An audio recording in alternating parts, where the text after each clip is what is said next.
Seperti diketahui bahwa tadinya cacar monyet ini memang sudah ada, ini bukan penyakit baru, penyakit yang sudah ada sejak puluhan tahun yang lalu, tapi hanya ada di beberapa negara saja di Afrika Tengah, Afrika Barat dan beberapa sesudah di luar itu. Tetapi memang sejak tahun 2022 ini, sejak bulan Mei, kemudian ditemukan di berbagai negara lain di luar negara yang biasanya ada kasus cacar monyetnya. Jadi ini bukan penyakit baru, tidak seperti COVID gitu. Itu yang pertama yang saya sampaikan.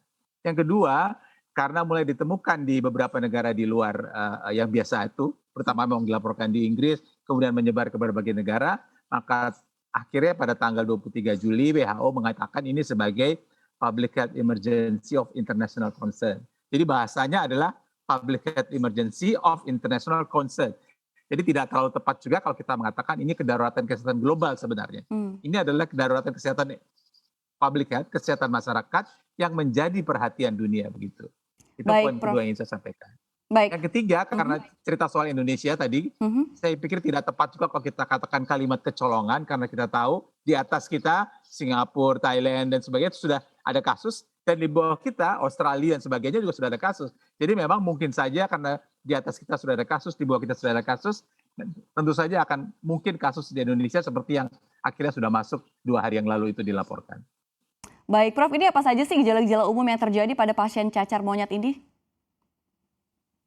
Ya, jadi ini sama seperti cacar, kalau kita secara awam sama seperti cacar pada umumnya sebenarnya, tapi memang ini ada demam yang agak berbeda dan ada pembesaran kelenjar getah bening begitu di ketiak atau di leher gitu ya, seperti juga kasus ini. Tapi yang lain adalah gangguan di kulit memang, namanya juga cacar, gangguan di kulit, bisa bentuknya ruam, merah-merah, bisa kayak bentolan ada isinya semacam air atau isinya semacam nanah, dan itulah kemudian yang menular dari orang satu ke orang lainnya.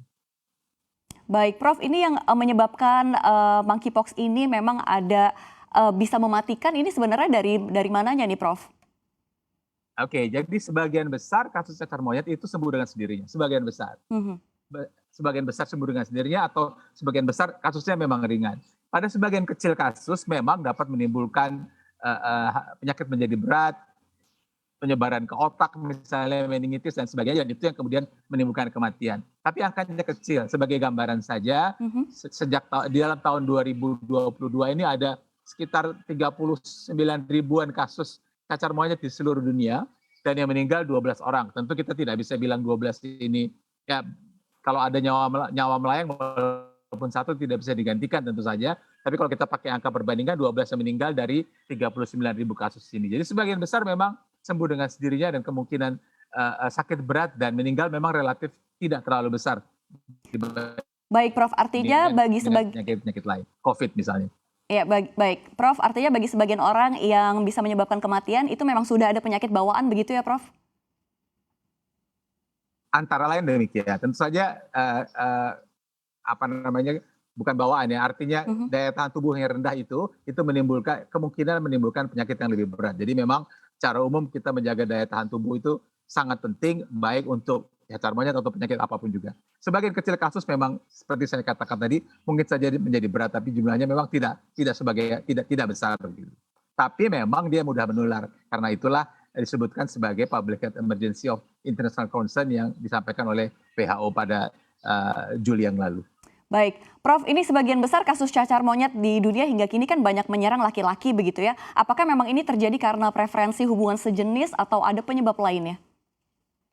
Kalau sekarang memang kasusnya banyak pada laki-laki yang hubungan sejenis, tapi itu tidak bisa dieksklusifkan hanya pada kelompok masyarakat tertentu.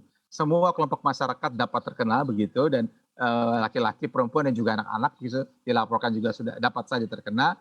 Tapi memang banyak kejadian pada saat ini pada satu kelompok tertentu, karena itulah sebenarnya antara lain disebutkan bahwa oleh WHO bahwa ini ada window of opportunity, ada kesempatan untuk kita bisa mencegah supaya penyakitnya tidak melebar makin luas begitu.